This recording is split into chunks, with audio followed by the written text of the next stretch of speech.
जय माता दी। बड़ों को मेरा चरण स्पर्श और छोटों को मेरा प्यार। मैं एस्ट्रोलॉजर प्रियंका भारद्वाज स्वागत करती हूँ आप सभी का अपने इस यूट्यूब चैनल पर और आशा करती हूँ कि आप सभी लोग स्वस्थ होंगे और मस्त होंगे। आज मैं आप सभी से बात करने आई हूँ एकादशी को लेकर। हम सभी जानते हैं कि एकादशी का व्रत मोक्ष की प्राप्ति कराने वाला होता है, लेकिन कुछ ऐसी चीजें होती हैं जो एकादशी वाले दिन हम सबको नहीं करनी चाहिए। तो आज इस वीडियो में मैं आपको यही बताऊंगी कि किन किन चीजों से आपको बचना चाहिए। मतलब किसी भी एकादशी के दिन आपको क्या क्या ऐसी चीजें हैं जो नहीं करनी चाहिए। देखिए, वैसे भी किसी भी एकादशी पर हम सभी जानते हैं कि हम ठाकुर जी की पूजा करते हैं। प्रभु नारायण का पूजन करने के बाद श्रीमद् भगवत गीता का पाठ करना बहुत ही उत्तम माना जाता है। ऐसा करने से हर तरह के दुख दूर हो जाते हैं। गीता में भगवान श्री कृष्ण ने पीपल के वृक्ष को अपना ही रूप बताया है, इसलिए एकादशी के दिन आप पीपल के वृक्ष पर जल जरूर चढ़ाइए। पीपल के वृक्ष पर जल चढ़ाने के साथ साथ आप सुबह के समय और शाम के समय भी घी का दीपक पीपल के वृक्ष के समीप जलाकर जरूर रखिए। ऐसा करने से आपको महापुण्य की प्राप्ति होती है। इसके अलावा एकादशी पर क्या नहीं करना है, अब आइए बताते हूँ। सबसे पहले तो देखिए, एकादशी पर चावल का सेवन बिल्कुल भी नहीं करना चाहिए, क्योंकि हमारी मान्यताओं के अनुसार इस दिन चावल का सेवन करने से मनुष्य अगले जन्म में रेंगने वाला जीव बनता है। मतलब उसको जो योनि मिलती है वो रेंगने वाले जानवर की मिलती है। इसीलिए भूल कर भी चावल का सेवन इस दिन गलती से भी नहीं करना चाहिए। एकादशी वाले दिन घर में कलह कलेश बिल्कुल भी नहीं करना चाहिए। अगर आप व्रत रखते हैं, पूजा पाठ करते हैं, कोई भी व्रत हो, लेकिन आप अपने घर में लड़ाई झगड़ा कर रहे हैं, अपने घर के लोगों का दिल दुखा रहे हैं, तो आपकी पूजा पाठ व्रत का कोई फायदा नहीं है। तो क्रोध करने से बचिए, ये बहुत जरूरी है। क्रोध करना यानी कि अपने पुण्य कर्मों को समाप्त करने के बराबर हो जाता है। तो जब भी आप व्रत रखते हैं या कोई भी पूजन करते हैं, पाठ करते हैं, जिस दिन भी आप ऐसा कर रहे हैं, तो आप इस बात का ध्यान रखिए कि आपको क्रोध नहीं करना है, क्योंकि क्रोध करेंगे तो उसका फल नष्ट हो जाता है।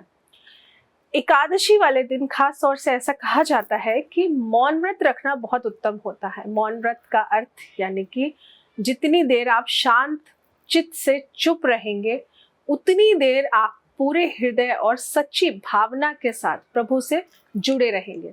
मौन व्रत का मतलब ये बिल्कुल भी नहीं है कि ये सब नहीं है। मौन व्रत का मतलब ही यही है कि चाहे आप 10 मिनट मौन रहे, लेकिन उस 10 मिनट की अवधि में आप अपने प्रभु के साथ जुड़े हुए हैं। ये बहुत जरूरी होता है। मौन का अर्थ क्या है? मौन यानी कि मोह से दूर होना। जो हो रहा है उसे होने दीजिए। आपको सिर्फ शांत रहकर, सांसारिक मोहजाल से दूर होकर सिर्फ प्रभु वंदना यानी कि प्रभु भक्ति में अपने आप को बिल्कुल लीन कर लेना है।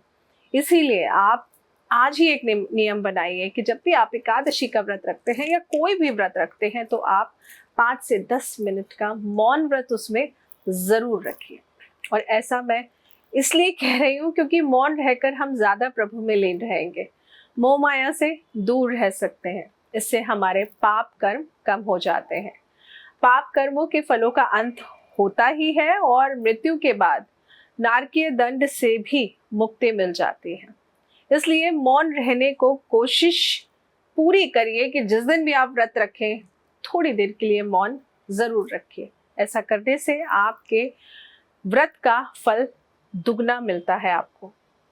वैसे भी इस दिन विष्णु सहस्त्र नाम का पाठ आप लोगों को जरूर करना चाहिए, क्योंकि इसको करने से आपके घर में आपकी धन समृद्धि बढ़ने लगती है। इसे करने से आपके आकर्षण में वृद्धि होने लगती है। इसे करने वाला व्यक्ति जीवन में हर जगह यानी कि समाज, परिवार, देश में हर जगह उसे प्रसिद्धि मिलती है। इसके अलावा क्या नहीं करना चाहिए? आपको एकादशी वाले दिन शेविंग नहीं करानी चाहिए, हेयर कट नहीं करना चाहिए, नेल्स नहीं कट कराने चाहिए। ये कुछ खास चीजें हैं। बच्चों का मुंडन नहीं कराना चाहिए, चाहे आप फर्स्ट टाइम मुंडन करा रहे हैं तो कहते हैं ना फर्स्ट टाइम है सब चलता है, नहीं, गलती से भी नहीं। आज के दिन ऐसे कार्यों को तो बिल्कुल नहीं करना चाहिए। एंड आई एम श्योर कुछ फीमेल्स होंगी जो शायद मेरी इस बात से सहमत नहीं होंगी, लेकिन फीमेल्स को भी ध्यान रखना चाहिए कि एकादशी वाले दिन वैक्सिंग, थ्रेडिंग, आप इस चीज़ों को अवॉइड करिए। क्योंकि जो शरीर पर आपके जो बाल होते हैं ना, सिर के बाल, आपके बॉडी के बाल, ये सारे हेयर्स ना कहीं शनि ग्रह को बिलोंग करते हैं और शनि कर्म फलदाता है। तो कर्म नहीं करेंगे तो पुण्य की प्राप्ति कैसे होगी? अच्छे कर्म करेंगे तो अच्छा पुण्य मिलता है, बुरा कर्म करेंगे तो वो आपके बुरे कर्मों की लिस्ट में ऐड होता रहता है। तो ये कुछ चीजें हैं जो आपको एकादशी वाले दिन बिल्कुल भी नहीं करनी चाहिए। अब एक बात और कहूंगी जाते जाते, इस दिन व्रत जरूर करें, और व्रत नहीं कर सकते तो कोई बात नहीं, आप जो नियम मैंने आपको बताए हैं ना, बस इनका पालन करना शुरू कर दीजिए। तो आप खुद ब खुद देखेंगे कि एकादशी पर आप व्रत नहीं कर पा रहे हैं क्योंकि बहुत भागदौड़ वाली लाइफ है, व्रत पूजा पाठ का समय नहीं है, तो कोई बात नहीं, आप उस व्रत का नियम भी पूरा कर लेंगे तो वो भी व्रत के समान ही होता है। और इसके अलावा आप एकादशी वाले दिन ब्राह्मणों को भोजन कराइए, ब्राह्मणों को कपड़े वस्त्रों का दान दीजिए, लेकिन दान वही दीजिए जो आपको चाहिए। तो भोजन, अन्न, धन, फल, वस्त्र, इन 4 चीजों का दान जरूर करिए। वैसे भी हमारे ठाकुर जी यानी कि कान्हा जी की कृपा से आप सबका घर सुख और सुखद हमेशा बना रहेगा अगर आप ऐसा करेंगे, क्योंकि एकादशी का दिन हमारे ठाकुर जी के लिए समर्पित है। ठाकुर जी की पूजा करने वाला कैसे, ऐसा हो ही नहीं सकता कि उसको अपने दुखों से दूर होने का रास्ता ना मिले। तो अगर आप लोग एकादशी का व्रत नहीं कर सकते हैं तो जो नियम मैंने आपको बताए हैं, आप अपनी लाइफ में इनको धीरे धीरे अपनाना शुरू कर लीजिए और आप देखेंगे कि आपकी लाइफ धीरे धीरे चेंज होती हुई आपको नजर जरूर आएगी। और इसी के साथ में एक लास्ट बात और कहूंगी कि हेड वॉश भी नहीं करना है। नियम की बात कर रही हूँ तो ऐसा कैसे हो जाए कि कुछ भूल जाऊं, भूलने वाली थी पर याद आ गया। तो आप एकादशी वाले दिन सिर भी मत धोइए। जो लोग व्रत रखते हैं वो एक रात पहले ही अपने सिर को धो लेते हैं। तो ये छोटे से नियम हैं जो आपको एकादशी पर जरूर पूरे करने चाहिए। जय माता दी।